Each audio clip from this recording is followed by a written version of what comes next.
नमस्कार दोस्तों, ज्योतिष रहस्य साइंस में आपका स्वागत है।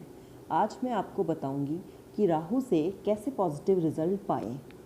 राहु के बारे में आपने बहुत सुना होगा। राहु आपकी सोच को प्रभावित करता है। आपकी सोच पॉजिटिव है या नेगेटिव, इस पर बहुत बड़ा जो प्रभाव होता है वो राहु का होता है। अगर आपको स्ट्रेस है, टेंशन है, आप उसको आप कैसे कम करेंगे, ये सब जो है वो आपकी पॉजिटिव और नेगेटिव जो इफ़ेक्ट है, इन सब को राहु प्रभावित करता है। अगर आपके राहु की महादशा खराब चल रही है तो आप चाहकर भी अच्छा नहीं सोच पाओगे, अपने दुख से बाहर नहीं आ पाओगे।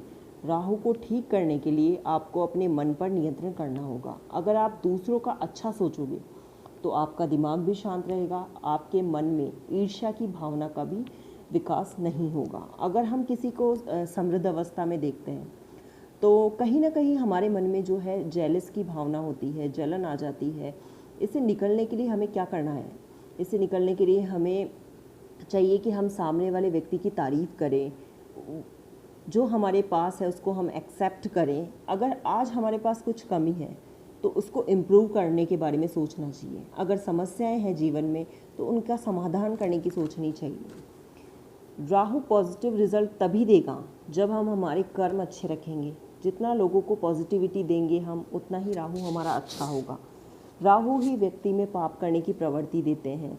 जब व्यक्ति पाप की जो चरम सीमा है उस पर होता है तो अहंकारी हो जाता है। अचानक से ही उसमें अहम आ जाता है, घमंड आ जाता है और वो दूसरों का बुरा करने के लिए किसी भी हद तक पहुंच जाता है। लेकिन राहु जब अपने प्रभाव दिखाता है, अंतरदशा और महादशा जब चलती है राहु की, तो व्यक्ति जो है, उन्मादी व्यक्ति, अचानक अर्श से फर्श पर उसको राहु पटक देते हैं, जहाँ व्यक्ति उसके कर्मों का फल मिलता है व्यक्ति को। राहु से पीड़ित व्यक्ति की सोचने समझने की जो शक्ति है वो क्षीण हो जाती है। व्यक्ति उन्मादी हो जाता है, किसी को कुछ नहीं समझता, दूसरों को कष्ट पहुंचाना, इस प्रकार के कार्य में प्रवृत्त रहता है। व्यक्ति द्वारा जो किए गए कार्य हैं उनका जो अच्छे कर्म है उनका तो सही परिणाम मिलता है, लेकिन जो अगर किसी का बुरा करेंगे और किसी से बदला लेने की प्रवृत्ति रहेगी तो दिमाग जो है वो अशांत रहेगा, पागलपन तक की स्थिति से ग्रस्त हो जाता है व्यक्ति। मिर्गी, अनिद्रा, नशे की आदत आदि समस्याएं हो जाती है। ऐसे लोगों में जो है ये आपराधिक जो प्रवृत्ति है वो बहुत अधिक बढ़ जाती है। राहु से पीड़ित व्यक्ति के जीवन में समस्याएं बहुत अत्यधिक होती हैं, तो और वो समस्याएं भी किसी अन्य के द्वारा दी गई नहीं होती है, वो उसके खुद के कर्मों का ही फल होता है। तो ऐसे व्यक्ति की जो है मानसिक स्थिति वो खराब रहती है। तो अब दोस्तों मैं आपको बताऊंगी कि राहु की जो अंतर्दशा महादशा है उसको कम करने या बिल्कुल ख़त्म करने के जो उपाय हैं वो कौन कौन से कर सकते हैं हम। तो राहु की परेशानी से बचने के लिए निम्न बहुत जो उपाय हैं वो हम कर सकते हैं। जैसे सबसे पहले हम अपनी जो मन है, अपना जो बुद्धि है, उस पर नियंत्रण करना चाहिए। जो दूसरों से ईर्ष्या की भावना है उसको त्याग देना चाहिए। इसके लिए हम क्या कर सकते हैं? हम अच्छे लोगों की संगति कर सकते हैं, अच्छी किताबें पढ़ सकते हैं, बड़े बुजुर्गों की सेवा कर सकते हैं, छोटों को भी उचित सम्मान देना चाहिए, उचित खान पान जो है उसका सेवन करना चाहिए, शराब के सेवन से बचना चाहिए, सेवा भाव, भक्ति भाव, इन सब से हम राहु के बुरे परिणामों से बच सकते हैं। दूसरा उपाय ये है कि दोस्तों हमें माँ सरस्वती का पूजन करना चाहिए, क्योंकि राहु जो है हमारे मन मस्तिष्क को ही खराब करता है, हमारे विचारों को अशुद्ध बना देता है।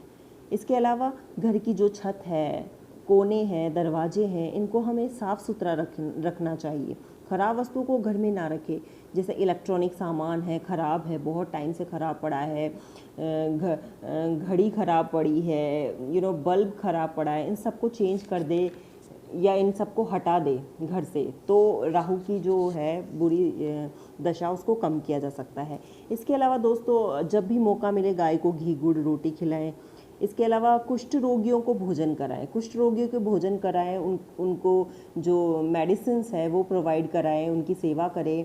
तो राहु जो है उसके जो प्रभाव है, पाप प्रभाव, वो बिल्कुल कम हो जाएंगे और हमारे जो मन है उसको भी शांति मिलेगी। इसके अलावा पूर्णिमा को 4 नारियल ले और घर के जो कोने हैं आपके कमरे के कमरे के कोने जो हैं उनको उनमें रख दे उनको। और जब अमावस्या आए तो नारियल को नीले कपड़े में रखकर वार ले और घड़ी की उल्टी दिशा में यानी एंटी क्लॉक हम उसको वार ले और तत्पश्चात उसको क्या करें, जल में बहा दे।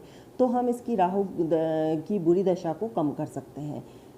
इस प्रकार दोस्तों आपको समझ में आया होगा कि राहु की जो बुरी दशा है उसको कैसे कम किया जा सकता है।